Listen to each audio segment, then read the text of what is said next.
Hi, I'm Jacob, and I'm going to be your guide to using Showbie. When you first launch Showbie, you're going to see a screen that looks something like this.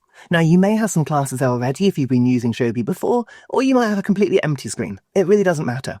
On mine, I've got 2 classes that I'm part of already, but let's make a new one together. Let's create a brand new class. I can either do that at the top of my screen, pressing the plus button, or I can go onto the sidebar and tap on New Class. Let's go for the sidebar. And the first thing to do is obviously to name that class. Now, the demo class that I'm making is for a group of Year 6s, so I'm going to call it Year 6 Mr. Woolcock, which is pretty sensible to be fair. It's a really good idea at this stage to think about dual coding your classes. And the easiest way to do that, and in my opinion the most fun, is to simply add an emoji to your class name.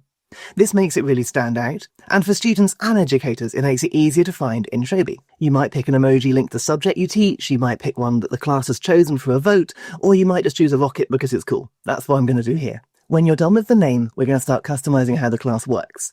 So the first thing to do is to choose the subject we're teaching. Now, in a primary setting, you might want to just choose primary all subjects, but obviously in a secondary setting, you can choose the subject you teach. Then, following on from this, we can choose the year group of our students as well.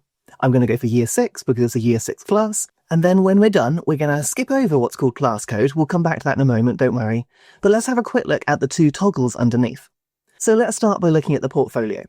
Now, the portfolio is a special part of Showbie where students and educators can save really interesting pieces of learning, really important milestones, basically anything on Showbie in one centralized location. Now, if the portfolio is turned on, that means that students can add their own examples of learning to the portfolio. If it's turned off, then it's reserved just for educators to add to. So it's a choice for you and your school team to make here. And then parent access is another feature for you and your team to make a decision on. When it's turned off, families can log into Showbie, they can only see their child's portfolio. That means the items that we've added manually to the portfolio that we just mentioned. However, if you turn parent access on, then families have full access to Showbie. They can see all of the feedback, all of the assignments, all of the activities, and all of the learning. But crucially, they can't interact. It's a view-only mode. And it's worth mentioning here that we can actually enable these features later on. They haven't got to be done right now. We can come back to this in the future if you wanted to change anything. Now let's jump up to class code.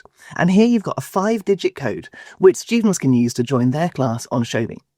If I tap onto here, we can regenerate the code if you need to, or you can choose the access type. By approval means that students can join and you can approve them one by one, and closed obviously means no one can join.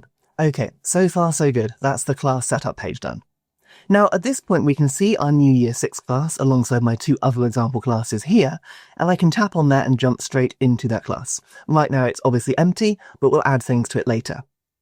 However, we can also join classes that exist already.